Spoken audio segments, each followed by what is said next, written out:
오늘은 내 백성을 위로하라, 내 백성을 위로하라 하는 제목으로 하나님 말씀을 증거하겠습니다.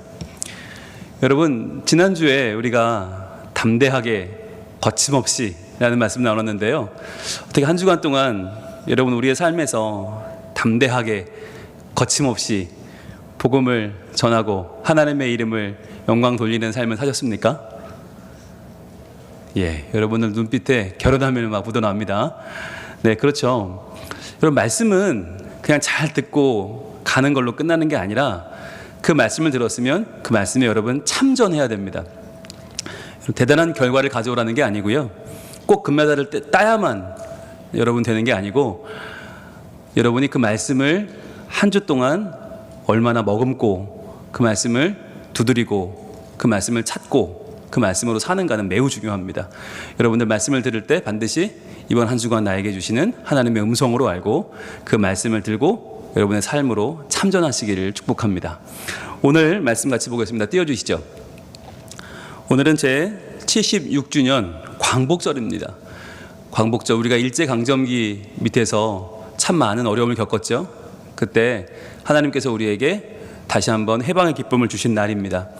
이 날이 되면 우리가 떠오르는 인물들이 여러 명 있는데, 그 가운데서도 김구 선생님이나 안창호님 또는 유관순 누나 등을 떠올리면 이분들이 누구였는가? 바로 우리의 암남하던 시절에 우리 민족에 희망을 주신 분들이고 위로를 주신 분들이죠. 이분들의 말 한마디, 생애의 족적 하나하나가 다 우리 민족에게는 크나큰 위로가 됐습니다. 그런데 그뿐 아니라 이분들의 정체성은 무엇이냐면 바로 신앙인이었다라고 하는 거예요. 즉, 나라를 사랑하는 애국심이 있었지만 그보다 더 큰 하나님 나라를 회복하고자 하는 마음, 하나님을 의지하는 마음으로 이분들은 독립운동을 하셨고, 그래서 우리나라는 바로 해방의 기쁨을 맞이했죠. 바로 교회가 해야 될 일이 무엇인가 하는 거예요. 교회는 하나님의 나라를 이루어야 되는 책임이 있습니다. 그런데 그 나라를 어디에 이룹니까? 바로 우리가 속해 있는 공동체 안에서 이루어가는 거예요. 그래서 우리는 하나님의 말씀으로 위로받고 위로해야 될 하나님의 사명을 가진 사람들입니다. 지금 코로나 시기가 점점 더 앞을 알아볼 수 없는 예측 불가능한 시대로 들어가고 있는데, 이번 8.15에 서울시청에 걸린 이 이미지를 보시면 빼앗긴 일상, 시민과 함께 되찾겠습니다 라고 하고, 그 밑에 보시면 코로나 강점기라는 표현을 썼더라고요. 코로나 강점기, 참 이게 와닿죠. 마치 일제강점기처럼 지금 우리는 코로나 때문에 아무것도 할 수 없고 막혀있고 답답한 생을 살고 있습니다. 마치 정말 강점기를 보내고 있는 것과도 같은데, 이러한 때에 우리가 필요한 것이 뭐겠습니까? 바로 모두가 아프고 힘든 이 시대에 필요한 것은 위로일 것입니다. 자, 그런데 누가 누구를 위로할 수 있을까요? 우리가 세상을 바라보면 위로가 불가능해 보여요. 그런데 하나님 말씀 속에는 그 위로에 대한 가장 중요한 핵심이 들어 있습니다. 절망스럽기만 한 때가 있었습니다. 바로 혼탁하고 미래가 없어 보이는 시대. 그 시대가 언제였을까요? 바로 바벨론 포로 시기입니다. 나라를 잃었고요, 성전을 잃어버렸고요, 더 이상 하나님을 잃어버린 시대, 예배할 수 없는 시대. 바벨론 포로는 이스라엘 사람들에게는 더할 나위 없이 절망의 시대였습니다. 그런데 그때 하나님 말씀이 선포가 되는데요, 이사야라고 하는 이 선지자를 통해서 하나님 말씀이 선포되는데, 그 처음으로 주시는 말씀, 이사야 40장 1절 이렇게 시작을 합니다. 바로 내 백성을 위로하라. 여러분, 이 말씀이 참 좋은 말씀이긴 한데, 그러나 여러분, 누가 누구를 위로한단 말입니까? 과연 우리가 다 포로인데, 우리가 다 어려움에 처해 있는데 과연 누가 누구를 위로해요? 다 어렵고 다 힘든데. 여러분, 아마 이사야 선지자도 그렇고 하나님의 백성들이 마음이 얼마나 답답하고 막막했을까요? 야, 어떻게 위로하냐. 여러분, 그러나 이러한 답답한 가운데서도 하나님은 분명히 우리에게 말씀하고 있어요. 이 말씀 속에 하나님 주시는 이 위로의 주체가 들어있고, 또 이 위로의 내용이 들어있고, 이 위로의 근거가 들어있어요. 한번 같이 읽어볼까요? 시작. 너희의 하나님이 이르시되 너희는 위로하라, 내 백성을 위로하라. 그 노역의 때가 끝났고 그 죄악이 사함을 받았느니라. 그의 모든 죄로 말미암아 여호와의 손에서 벌을 배나 받았느니라. 여호와의 영광이 나타나고 모든 육체가 그것을 함께 보리라. 아멘. 이것이 오늘의 본문 이사야 40장 1절로 2절 그리고 5절 말씀인데요. 여기 보시면 먼저 누가 위로하는가? 너희의 하나님이 위로한다는 거예요. 너희의 하나님. 여러분, 하나님이 아직 우리와 함께 계세요. 하나님이 말씀하세요. 그래서 이 말씀은 가치가 있는 거예요. 너희는 위로하라, 내 백성을 위로하라. 여러분, 이 위로는요, 해도 되고 안 해도 되는 것이 아닙니다.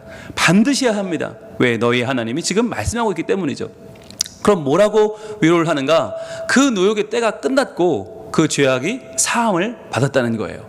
그의 모든 죄로 말미암아 여호와의 손에서 벌을 배나 받았느니라. 이제 우리의 죄는 다 해결되었다. 이제 우리는 하나님 안에서 구원받았다. 그러니까 위로를 받으라는 거죠. 그러면서 말씀하시기를 여호와의 영광이 나타나고 모든 육체가 그것을 함께 볼 것이다. 즉 하나님의 영광, 이제 우리에게 주어지는 것은 하나님의 승리, 하나님의 권능이다 라고 하는 말씀이 선포되고 있습니다. 자, 이제 이것을 우리가 좀 정리를 해보려고 그래요. 잘 기억에 남게 하기 위해서 3가지 영어 단어로 정리했는데 다 P로 시작합니다. 그래서 3P, 3P를 한번 정리해 보려고 해요. 자, 첫 번째 P는 무엇인가? 바로 프레젠스입니다. 프레젠스는 존재한다, 참석한다 또는 있다라는 뜻이에요. 있다, 프레젠스. 무엇이 있습니까? 바로 하나님이 계시다는 거죠. 우리와 함께 하시는 하나님. 우리 1절 말씀 읽어봅니다. 시작. 너희의 하나님이 이르시되 너희는 위로하라, 내 백성을 위로하라. 여러분 보세요. 너희의 하나님을 강조하고 계세요. 나는 그냥 하나님이 아니라 너희의 하나님이야. 여러분, 여기서 백성들은 깜짝 놀랍니다. 아니, 우리 하나님 망했는데요. 우리 이스라엘의 하나님이 저 바벨론의 신에게 지금 져서 우리가 끌려온 거 아닙니까? 신들의 전쟁에서 우리가 패한 거 아닌가요? 아니라는 거예요. 하나님 아직도 너희의 하나님이시고 하나님은 너를 버리지 않으셨다. 너희와 함께 하신다는 거예요. 그러면서 말씀하기를 너희는 위로하라. 누구를 위로하래요? 내 백성을 위로하래요. 그러면 하나님 백성이 누군데요? 내가 너희의 하나님이니까, 즉 하나님 백성은 너희들이에요. 즉 우리가 우리를 위로하라는 말이에요. 이게 무슨 말이에요? 우리가 우리를 어떻게 위로해요? 우리 안에 있는 우리 영혼을 깨어나게 하라는 거예요.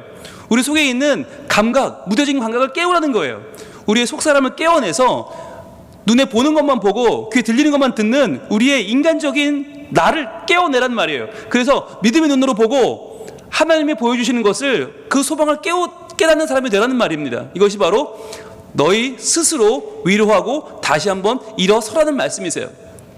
이 프레젠스는 하나님의 임재가 우리와 함께하니 이제 그 임재 가운데에서 우리는 보이지 않는 하나님의 소망을 채워나가라는 것이에요.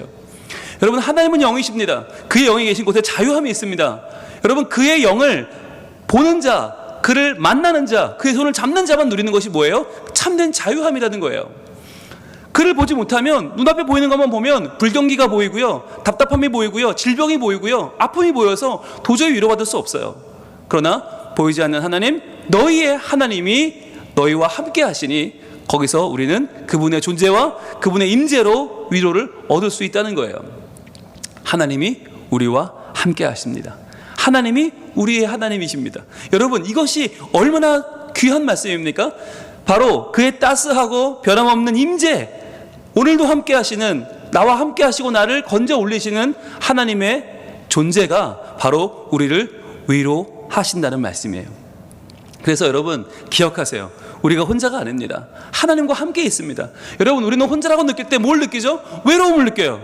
너무 외롭고 아무도 나를 알아주지 않고 아무도 나를 돕지 않아요. 아무도 나의 어려움을 모를 거야. 외롭습니다. 그리고 이 외로움은 뭘로 이어집니까? 바로 두려움으로 이어집니다. 백신을 맞아야 될지 말아야 될지 두렵고요. 맞고 큰일 났다는 소리도 있고, 저는 어제 맞았습니다.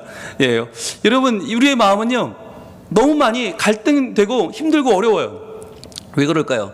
이 외로움과 두려움을 기댈 데가 없기 때문이죠. 나 혼자 던져졌다, 버려졌다. 여러분, 우연히 우리가 태어났다면 얼마나 우리는 외로운 존재입니까? 그러나 성경은 말씀합니다. 우리의 피난처이신 하나님이 계시다고 말합니다. 그분의 계심, 그분의 존재하심, 그분의 프레젠스가 우리에게는 무엇보다 큰 위로의 제목이 되는 것이죠. 자, 두 번째는 바로 P는 파든입니다. 두 번째 P, 파든. 이 파든은 죄인에 대한 사면 또는 용서를 말합니다. 즉 우리가 왜 위로를 받아야 되는가? 하나님이 우리를 사면하셨다, 용서하셨다는 거예요. 여러분 8.15가 되면 특별 사면을 합니다. 그런데 특별 사면의 대상은 교도소 안에 있지 않아요.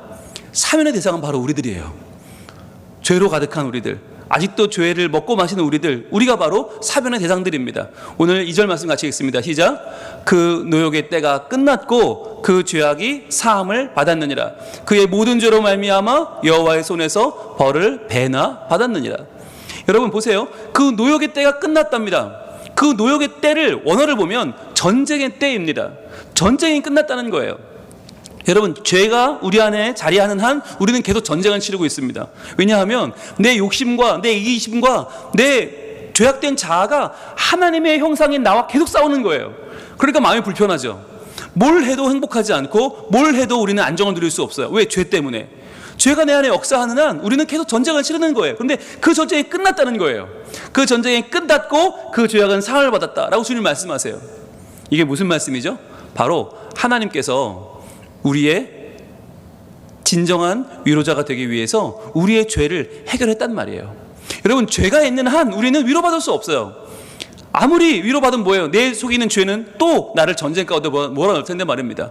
바로 우리의 본질적인 문제인 이 죄의 문제를 하나님은 먼저 해결하시고 우리에게 위로를 선포하시는 거예요.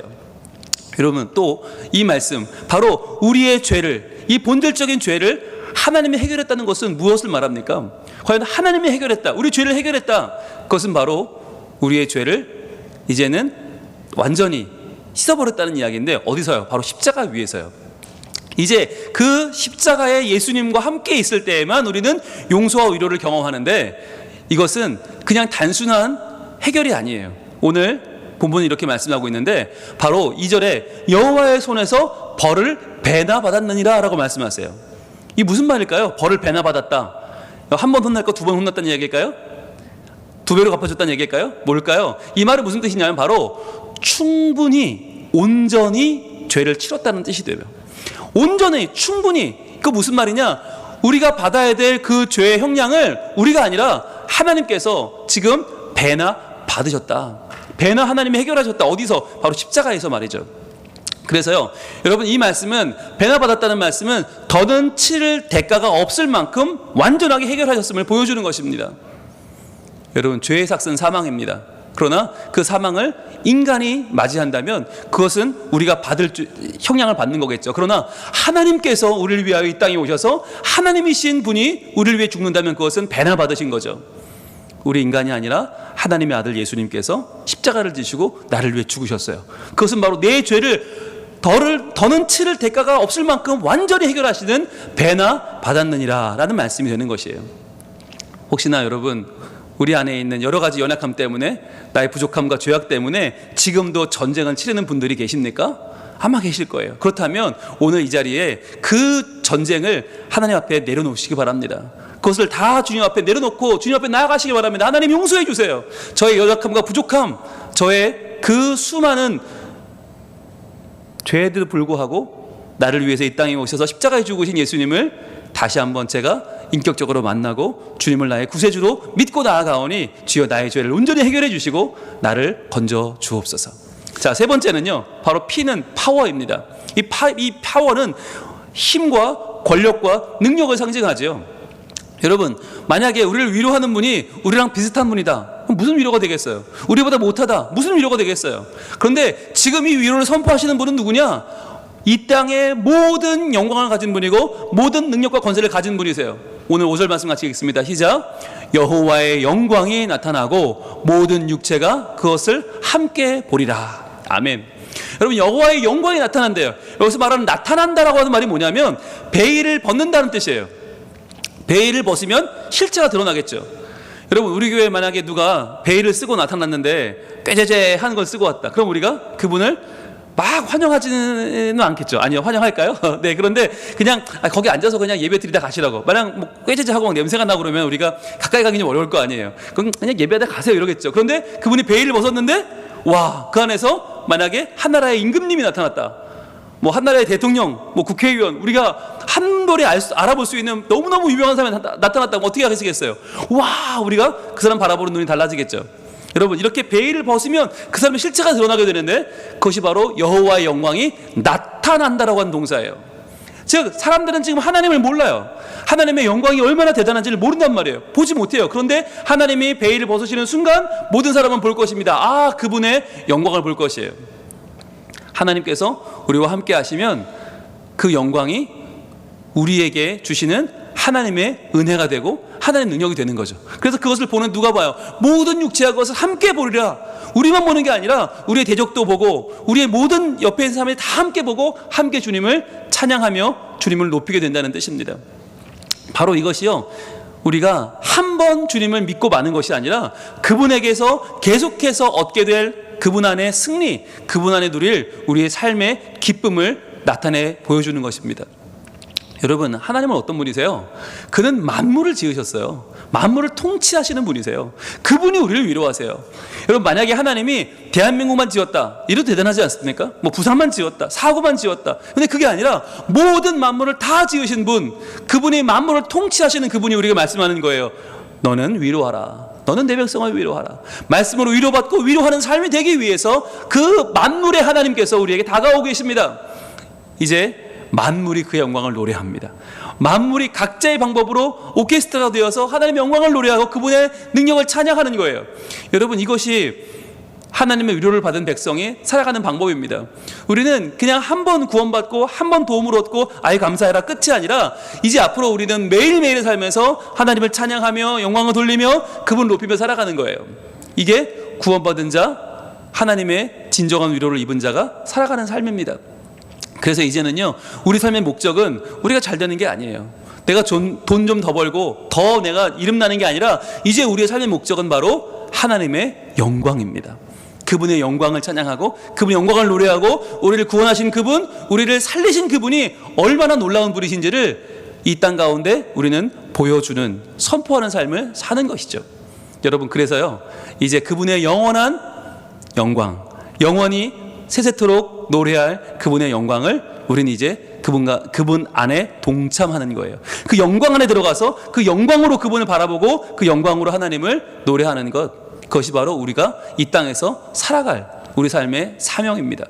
한번 정리해 볼까요? 과연 하나님은 우리에게 어떻게 위로가 되시는가? 어떻게 우리를 위로하시는가? 자, 세 가지 표로 정리했습니다. 첫 번째, 위로의 주체는 누구인가? 바로 하나님, 우리의 하나님.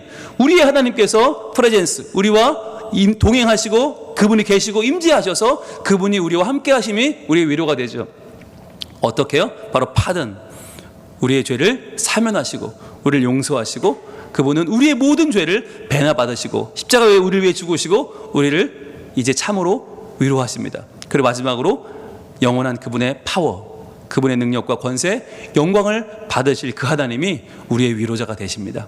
여러분, 그 하나님을 믿으십니까? 그렇다면 이 어려움 가운데 다시 한번 우리는 일어날 수 있고요, 다시 한번 이 하나님의 거룩한 이름을 선포할 수 있고요, 우리는 다시 한번 내 영혼아 깨어나라, 내 자녀여, 내 가정아, 내 일터여, 내 사회여 일어나라. 우리는 하나님의 영광을 찬양하면서 우리의 모든 힘겹고 어려운 삶을 다시 한번 일으킬 수 있습니다. 오늘 우리가 주만 바라볼지라, 하나님만 바라보면서 이 찬양을 드릴 때 다시 한번 우리의 영혼이 우리의 위로자 되시는 하나님을 바라보길 원합니다. 우리와 함께 하시며 우리를 용서하시며 우리에게 자신의 권능을 보이시는 그 하나님, 우리로서는 이겨낼 수 없지만 그러나 하나님으로서는 하실 수 있어요. 바벨론 포로 잡혀간 그들을 위로하셨던 그 하나님께서 지금 코로나 강점기에 있는 우리를 위로하십니다. 이 시간 이 찬양을 통해서 우리가 하나님의 영광 보기 원합니다. 우리의 마음문이 열리기 원합니다. 우리의 영혼과 우리의 자아가 깨어나기를 소망합니다. 찬양하겠습니다.